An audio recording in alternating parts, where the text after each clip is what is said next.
प्रश्नावली 6.3 का जो दूसरा प्रश्न है, निम्नांकित आकृतियों में अज्ञात x और y का मान ज्ञात कीजिए, हमको प्रश्न दिया गया है। तो देखो ये है पहली आकृति हमको दी गई है। देखो क्या दिया है, त्रिभुज के अंदर के 3 कोणों में से एक कोण हमको 50 दिया है, 2 कोण अज्ञात हैं x और y, और एक बाह्य कोण हमको दिया है 120। तो इसको हम क्या करना है, x और y दोनों का मान हमको बताना है। तो आप क्या करेंगे, जैसे इस y को मत देखिए थोड़ी देर, तो कितने कोण हैं, 120 के बगल वाला कोण नहीं पता है हमको, और सामने के 2 कोण हमको पता है x और 50। तो जैसे कि हमने नियम आपको बताया था, बाह्य कोण जो क्या होता है, अपने सम्मुख 2 अंतःकोणों के योगफल के बराबर होता है। तो जब हम x में 50 जोड़ देंगे तो हमको प्राप्त हो जाएगा 120, और x का मान कितना आ जाएगा, 120 बराबर के बगल में वैसे ही रहेगा, धन 50 अगर x को छोड़ के दूसरी तरफ जाएगा तो हो जाएगा ऋण 50। तो इस प्रकार से 120 में से 50 घटा देंगे तो हमको प्राप्त हो जाएगा 70 डिग्री। तो क्या मान पता चल गया, हमको x का मान पता चल गया, बचा y। तो y कैसे निकालेंगे, देखो y 2 तरीके से हम निकाल सकते हैं। एक तो हम निकाल सकते हैं रैखिक युग्म से। कैसे निकाल सकते हैं, देखो एक अंतःकोण और उसी के साथ बाहर का जो दूसरा बनता है बाह्य कोण, दोनों को अगर जोड़ दें, वैसे भी ये दोनों रैखिक युग्म बनाते हैं, तो इनका योगफल होता है आपका 180। या त्रिभुज के तीनों अंतःकोणों का, इससे पहले वाले इस सवाल में हमने किया है, उसका भी प्रयोग हम कर सकते हैं। तो अगर त्रिभुज के तीनों कोणों को अगर हम जोड़ दें, क्या होता है, देखो x धन y धन 50 कितना होना चाहिए, 180 होना चाहिए। x का मान कितना आ गया, 70 आ गया। तो 70 में y जोड़ेंगे, y में 50 जोड़ेंगे, तब जाके हमको प्राप्त होगा 180। तो देखो 70 में 50 जोड़ देंगे तो कितना आएगा, ये हो गया 120, बचा y। तो y धन 120 बराबर 180 अंश। तो y बराबर हो जाएगा 180 धन 120, दूसरी तरफ गया तो ऋण 120, तो बराबर आ गया 60 अंश। तो 2 चीज़ें हमको बतानी थी, एक हमको बताना था x का मान कितना आ गया 70 अंश, और एक बताना था y का मान 60 अंश। इसी प्रकार दूसरी आकृति जो हमको दी गई है, देखो एक त्रिभुज दिया गया है, 2 अज्ञात कोण x और y हैं, और 2 रेखाएं जब एक दूसरे को काट रही हैं, देखो तो y के सामने जो कोण बना है, तो ये बना है 80 अंश। तो y बराबर 80 अंश, ये क्यों बराबर हैं, ये कहलाते हैं शीर्षाभिमुख कोण। कैसे कोण हैं ये हैं हमारे शीर्षाभिमुख कोण। तो y का मान सीधे सीधे हमको पता चल गया। फिर वही तरीका हम अपनाएंगे, त्रिभुज के तीनों कोणों को अगर जोड़ दें, तो यानी कि y धन x धन 50 बराबर 180। ये क्या कहलाता है, इस नियम का नाम अगर आप लिखना चाहें तो इसको बोलते हैं त्रिभुज का कोण योग गुण। जहाँ जहाँ भी इसका प्रयोग करेंगे, उसके सामने, यहाँ हमने नहीं लिखा था, इसके सामने भी आप लिख देंगे त्रिभुज का कोण योग गुण। तो देखो y में x, y का मान पता चल गया, y का मान यहाँ रख दो, 80 धन x धन 50 बराबर 180 अंश। 80 में अगर 50 जोड़ देंगे तो आता है 130। तो हमको ये प्राप्त हो गया कि x में 130 जोड़ के प्राप्त होता है 180 अंश। तो x बराबर कितना हो जाएगा, 180 धन 130, दूसरी तरफ गया तो ऋण 130। तो इस प्रकार x का मान आ गया 50 और y का मान आ गया 80। तो इस प्रश्न में x और y दोनों का मान हमको प्राप्त हो गया। इसके बाद जो दी गई है तीसरी आकृति हमको दी गई है, तो ये भी बिल्कुल लगभग क्या है, पहली आकृति से मिलती जुलती है। x के बगल में y को अगर हम छोड़ दें, तो x के सामने के दोनों कोणों को जोड़ के कितना होता है, देखो ये y कोण है, y कोण अपने सामने के 2 अंतःकोणों के योगफल के बराबर होता है। तो 50 धन 60 कर देंगे, सीधे सीधे x का मान हमको पता चल गया 110 डिग्री। ठीक है, अब त्रिभुज के तीनों अंतःकोणों को जोड़ देते हैं, एक y है, एक 50 है और एक 60 है।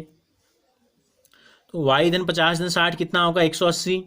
क्यों होगा 180, अभी हमने आपको बताया त्रिभुज का कोण योग गुण इसको कहते हैं। ठीक है, तो जहाँ जहाँ भी इसका प्रयोग करेंगे वहाँ वहाँ कोशिश करो कि ये गुण का नाम आप लिख दो। यहाँ x क्या है, दोनों अंतःकोणों के योगफल के बराबर था, तो x यहाँ था बाह्य कोण, तो हम बाह्य कोण लिख देंगे तो भी चल जाएगा काम। या बहिष्कोण भी कहते हैं इसको, त्रिभुज का बहिष्कोण भी कह सकते हैं। तो देखो x में 50, 50 में 60, 50 में 60 जोड़ेंगे तो आ जाएगा 110। तो y धन 110 का जो मान आया, ये आ गया 180 अंश। तो y बराबर आ गया 180 धन 110 दूसरी तरफ जाएगा तो ऋण 110। 180 में से 110 घटाएंगे तो हमको प्राप्त हो जाएगा 70 अंश। इस प्रकार चौथी आकृति जो हमको दी गई है, देखो इसमें भी क्या है, एक बाहर का कोण हमको दिया गया है, ये कोण और ये कोण देखो दो रेखाएं एक दूसरे को काट रही हैं, तो क्या है आमने सामने बनने वाले कोण हैं x और 60 अंश जो हमारे हैं। तो क्या करेंगे, x बराबर लिख देंगे 60 अंश, x बराबर 60 अंश।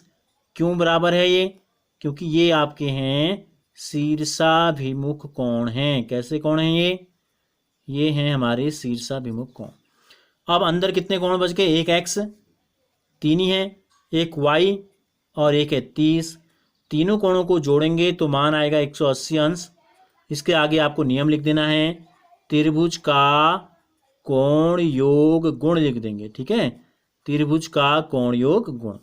तो x का मान यहाँ से रख देते हैं, कितना है, x का मान 60 है। 60 धन y धन 30 बराबर 180 हो गया। 60 में 30 जोड़ देंगे तो हो जाएगा 90। तो इस प्रकार हमको प्राप्त हो जाएगा y में 90 जोड़ के आता है 180 अंश। तो y कितना हो जाएगा 180 धन 90 दूसरी तरफ जाएगा तो ये हो जाएगा ऋण 90।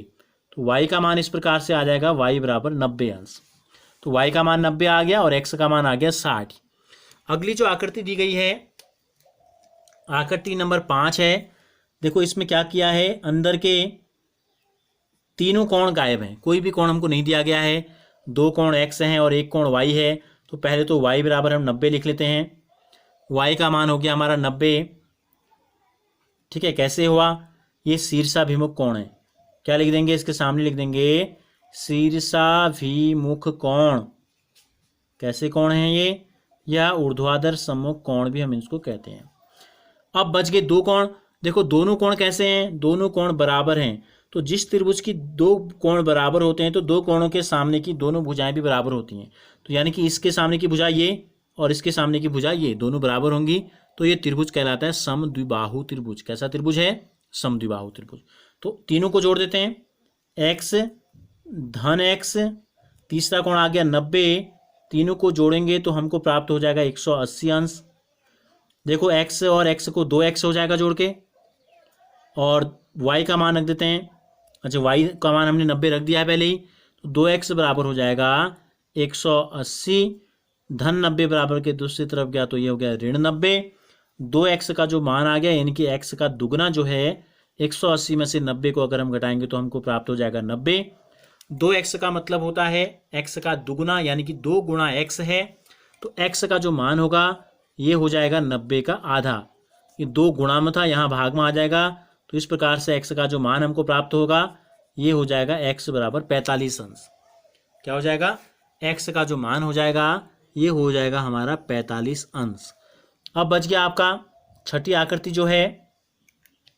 इस छठी आकृति में देखो क्या है, ये कोण और ये कोण आमने सामने कोण है, दो रेखाएं एक दूसरे को काट रही हैं।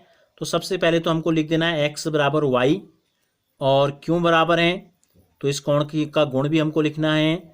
ये कहलाता है शीर्षाभिमुख, शीर्षाभिमुख कोण है।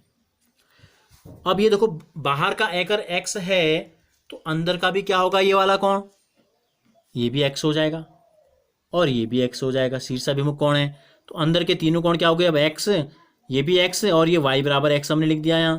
तो तीनों कोणों को जोड़ देते हैं। क्या करते हैं, अंदर के तीनों कोणों को जोड़ देते हैं। तीनों का मान कितना है, x x x आ रहा है। तो x धन x बराबर 180। क्या नियम है, त्रिभुज का कोण योग गुण। ठीक है, ये हमेशा आदत बनानी है कि जो नियम आप लगा रहे हो उस नियम को आप हाथों हाथ उसके सामने लिख दें। 3x बराबर 180। 3x का मतलब होता है 3 गुणा, ठीक है, 3x का मतलब क्या है, 3 गुणा x है। तो x को अगर हम अकेले छोड़ देंगे तो ये हो जाएगा 180। 3 गुणा मथा भाग में चले गया, 3 छक 18 और 1 0। तो इस प्रकार से x और y चूंकि दोनों बराबर हैं तो x बराबर 60 और y बराबर भी क्या आ गया, 60 अंश आ गया। तो इस प्रकार से हमने क्या किया, हमने इस प्रकार के सवालों में जो भी गुण अभी तक हमने पढ़े, त्रिभुज के बाह्य कोण से संबंधित, शीर्षाभिमुख कोण और त्रिभुज के अंतः कोणों का योगफल, उन तीनों गुणों को हमने यहाँ लागू किया है।